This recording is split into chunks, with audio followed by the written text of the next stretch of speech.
感谢天恩师德，感谢老前人先老大德，感谢各位点燃师大慈大悲，感谢各位佛菩萨们的诚心真心。Terima kasih atas ketulusan para bodhisattva sekalian yang sudah memberi kesempatan kepada Houxue untuk belajar bab 50 ini. Tadinya Houxue berpikir bahwa bab-bab makin lanjut, makin kesananya babnya itu semakin mudah kita pahami. Tapi ternyata kalau kita mau benar-benar mempelajarinya, ya semakin istimewa dan semakin mendalam kita bisa memahaminya. Houxue menemukan satu video yang sudah Houxue terjemahkan. Mari kita sama-sama menyaksikan video ini terlebih dahulu. Lahir di Nanmouti, saya menjadi biksu di Mientien. Sebagian besar penduduk di daerah saya beragama Buddha.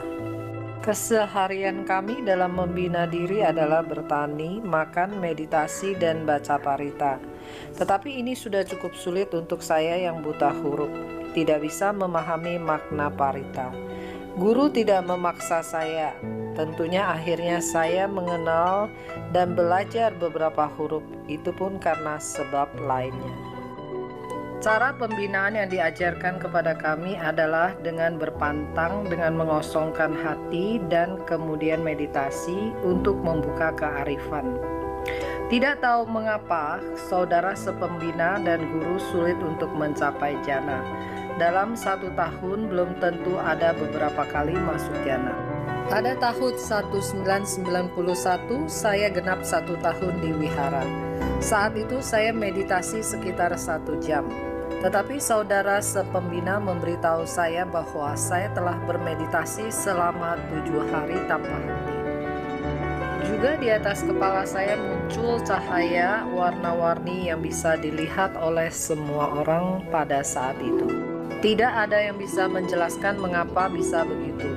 Beberapa hari kemudian, saya merasa penglihatan saya sangat jelas sekali. Bahkan ketika saya menutup mata pun, saya bisa melihat semuanya dengan sangat jelas. Dan saya bertanya kepada guru mengapa demikian. Guru mengatakan bahwa itu adalah hal yang baik. Kejadian itu membuat saya semakin bersemangat membina sampai tahun 1992. Suatu hari saat kebaktian, saya melihat cahaya keemasan dari rupang Buddha. Dan dari kepala saya merasakan energi yang hangat mengalir ke seluruh badan.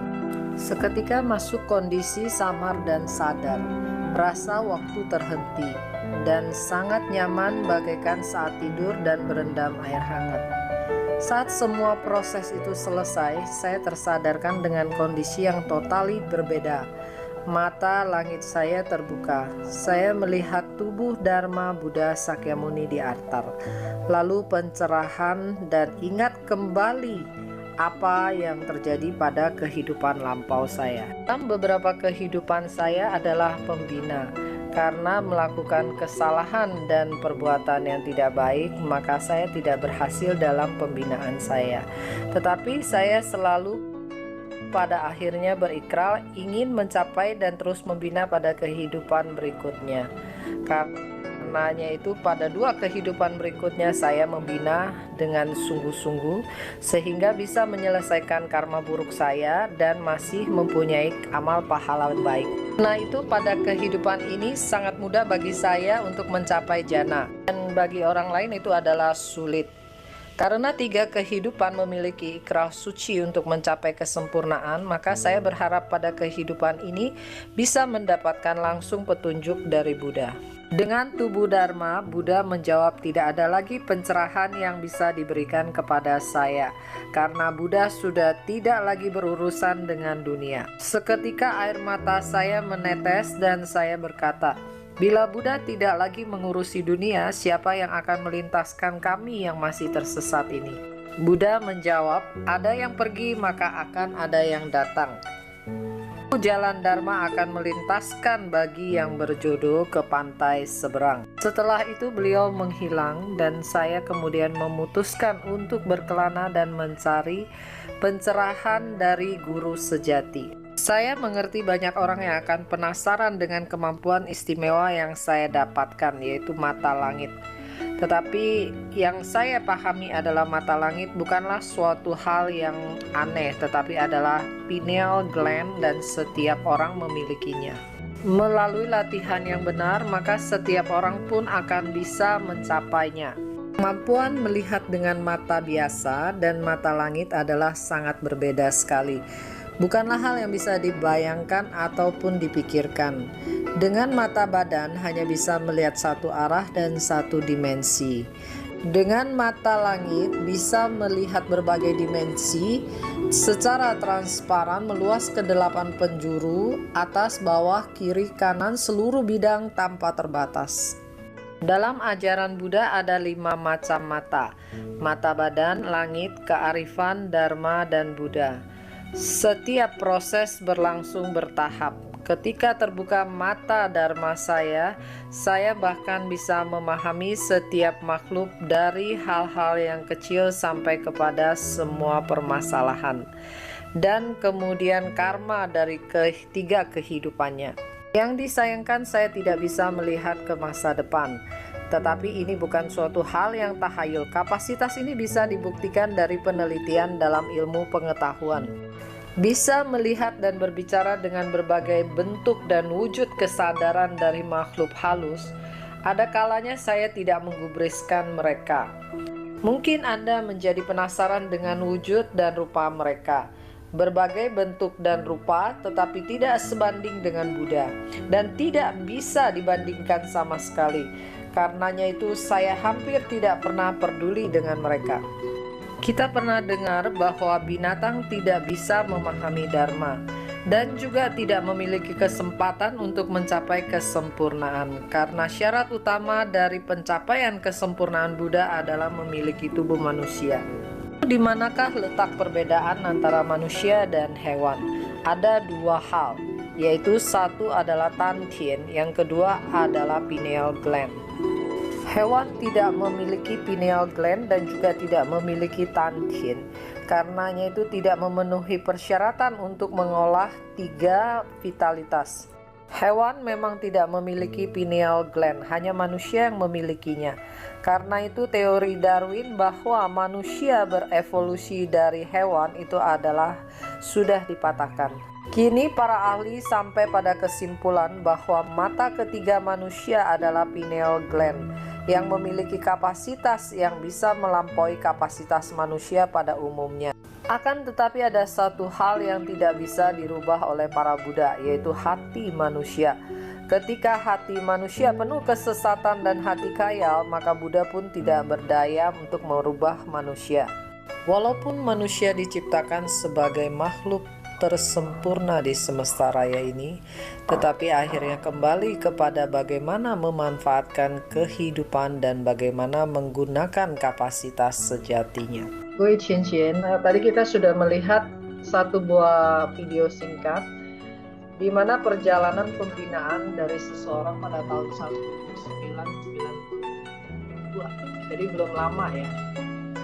Jadi betapa beruntungnya kita, di mana dia sudah membina, beliau sudah membina dengan beberapa kehidupan, menjalankan usaha pembinaan, tapi sampai sekarang pun belum ketemu guru suci yang akan menginisiasi dia. Bahkan masih berharap yang menginisiasi dia adalah Sang Buddha. Bahkan Sang Buddha sendiri pun datang memberikan penjelasan kepada beliau bahwa sudah bukan menjadi tugas Buddha lagi.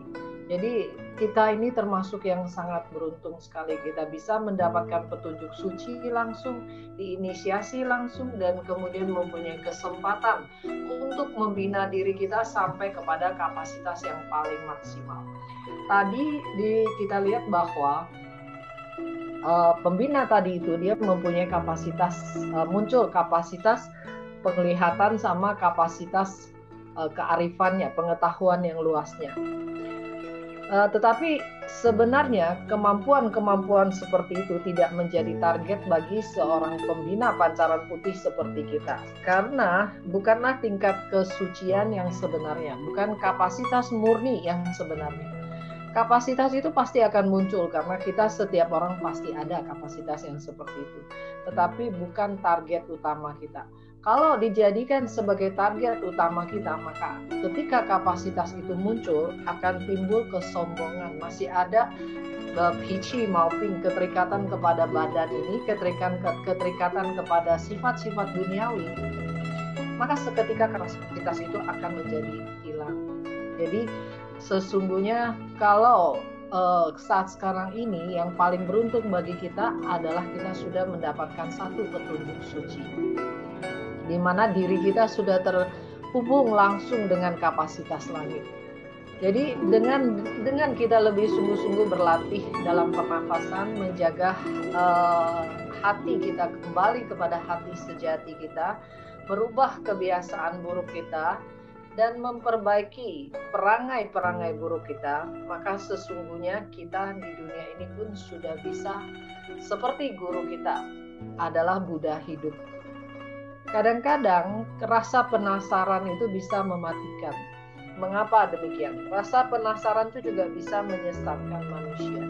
Jadi apapun proses yang terjadi di dalam hidup kita, kita tidak mengejar semata hanya rasa penasaran, hanya ingin tahu. Para bijaksana, walaupun kita punya kemampuan, misalnya mata dharma, mata kearifan, mata Buddha, mata langit, kita punya semua. Apa gunanya kalau kita tidak bisa terbebas dari tumbal lahir? Apa gunanya kalau kita tidak bisa mencapai alam abadi kembali? Seperti yang kita ketahui bahwa kita datang dari alam abadi, kita harus bisa kembali ke alam abadi. Dan satu-satunya cara untuk kembali ke alam abadi itu adalah memunculkan seluruh kapasitas sejati kita dan menerapkannya dalam kehidupan ini demi memberikan manfaat bagi orang banyak. Dan itu sudah kita dapatkan. Kita sudah kecil tahu, kita juga sudah pantau, kita juga sudah bisa melintasnya, kita juga bisa menjalankan, membabarkan dharma. Jadi para bijaksana, sungguh-sungguh berterima kasih kepada rahmat dan karunia Tuhan Yang Maha Esa yang begitu luar biasa sekali yang bisa kita dapat. Dan tentunya juga atas jeripaya dan pengorbanan dari para guru suci, para Buddha sepanjang masa, para bodhisattva yang bertugas di dunia ini. Sehingga kalau kita renungkan sendiri, sebenarnya keberuntungan seperti apa yang telah kita dapatkan. Dan bagaimana kita orang awam, lahir sebagai manusia, kita berkesempatan untuk melaksanakan pahala sempurna dengan melintaskan triloka. Kita berkesempatan seperti ini mendengarkan ceramah dan menyampaikan dharma. Dengan kapasitas kita sebagai manusia awam, seharusnya ini tidak terjadi. Di belakang ini semua ada kapasitas sejati yang sedang melindungi dan menjaga kita semua. Jadi itu tidak bisa kita pungkiri dan memang adalah sesuatu yang harus kita syukuri setiap saat dan meyakinkan diri kita kembalilah kepada kapasitas sejati kita. Kita semua adalah bodhisattva, kita semua adalah Buddha. Setiap saat kita mengeluarkan dan memberikan kesempatan kepada diri sejati kita yang tidak lahir dan tidak mati untuk berperan. Pertanyaannya adalah seperti yang disampaikan di dalam kitab Xing Jing. Diam itu adalah bagian dari gerak. Dong zi jing zi ji, ren nen chang qing jing, tian di xi jie gui. Manusia bisa kepada tenang yang langgeng, maka kita bisa bersatu dengan langit dan bumi. Pada saat hati kita ada gerak, pasti harus ada diam. Para bijaksana misalnya saja kita sedang bekerja, maka diri kita, konsentrasi kita, otak kita semua harus diam. Baru kita bisa bekerja.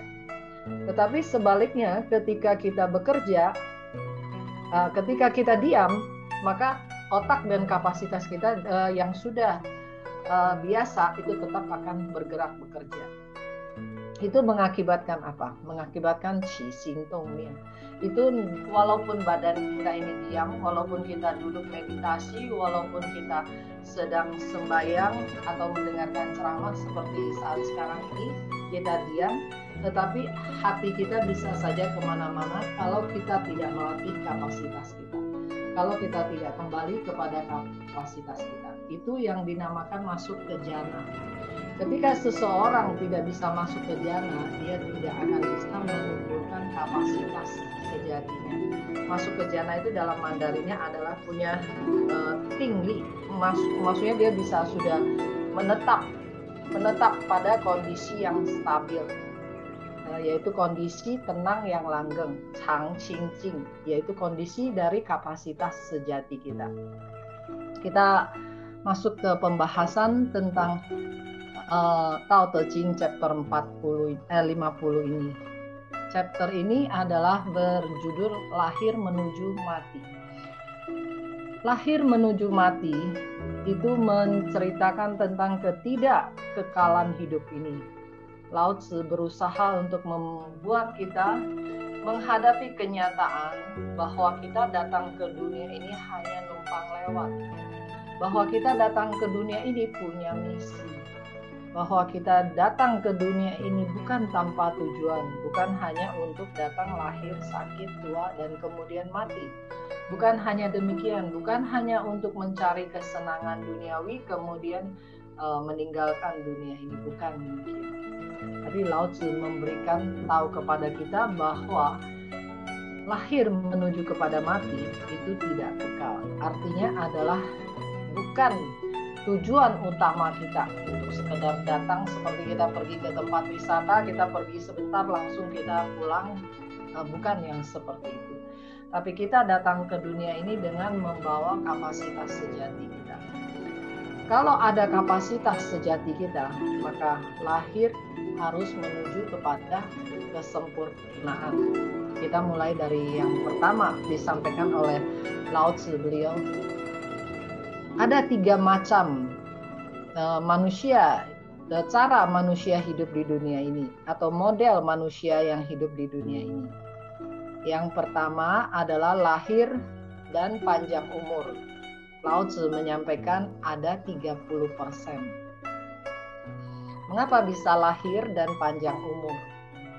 Banyak orang yang lahir dari kecil sampai besar, jarang sakit, kemudian dia rezekinya bagus, hidupnya itu tidak terlalu banyak rintangan, tidak terlalu banyak kesulitan, kemudian hidup sampai usia tua, dan kemudian meninggalkan dunia. Ini dinamakan lahir dan panjang umur. Lao Tzu menyampaikan yang seperti ini ada 30% di dunia ini.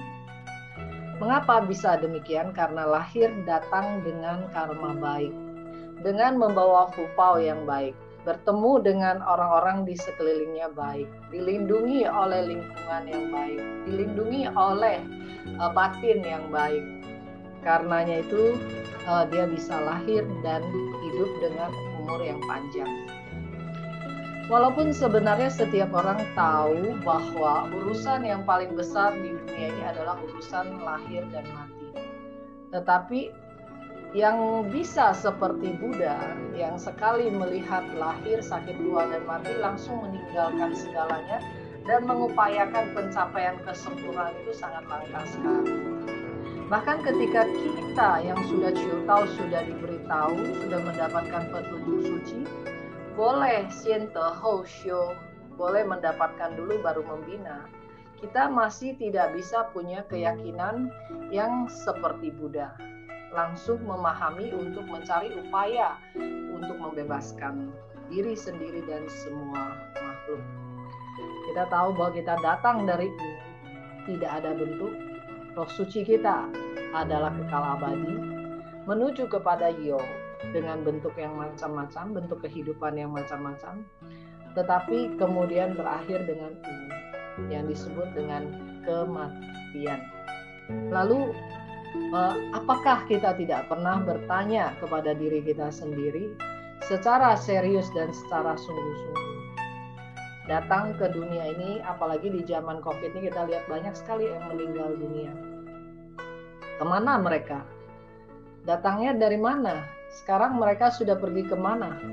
Bahkan sebagian besar itu adalah orang-orang yang kita kenal baik, atau mungkin keluarga kita.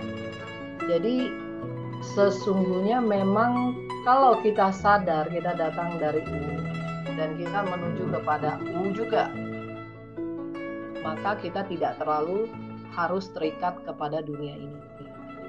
Tetapi umumnya kalau tidak memahami itu, orang walaupun datang dengan takdir yang baik, walaupun datang di dunia ini dengan rezeki yang baik, tetapi hidupnya tetap antara sadar dan tidak sadar. Atau kalau bahasa Mandarinnya itu adalah mimi, pupu, mama. Ya tiap hari lewat gitu-gitu aja deh. Ya tiap hari enjoy aja deh, nggak peduli apapun urusannya hari ini ya dijalanin, dinikmatin, besok urusan besok lah. Jadi mimi, pupu, mama. Antara sadar dan tidak sadar. Sehari sadar, 10 hari tidak sadar. Jadi seperti itu. Mengapa bisa demikian? Karena masih terikat oleh 12 mata rantai karma, yaitu uming, ketidaksadaran. Lebih banyak ketidaksadarnya daripada yang sadarnya. Masih terikat kepada bentuk tubuh ini, bentuk rasa, perasaan. Menganggap bentuk dan rasa itu adalah diri sejatinya. Masih sangat terikat kepada 6 indera dan 7 perangai. Menganggap yang berubah-berubah itu sebagai jati diri yang sebenarnya. Karenanya itu akhirnya datang ke dunia ini menjadi sia-sia. Menggunakan kapasitas sejati, menggunakan karma baik yang susah payah dikumpulkan dari kehidupan lampau, datang ke dunia ini menikmati kemewahan, kesenangan, kenikmatan di dunia ini, tetapi kembali berikutnya lagi tidak tahu apakah masih punya rezeki yang baik, masih punya kesempatan yang baik untuk tidak masuk ke alam neraka. Jadi lahir dan berumur panjang itu terjadi pada umumnya ada 30%.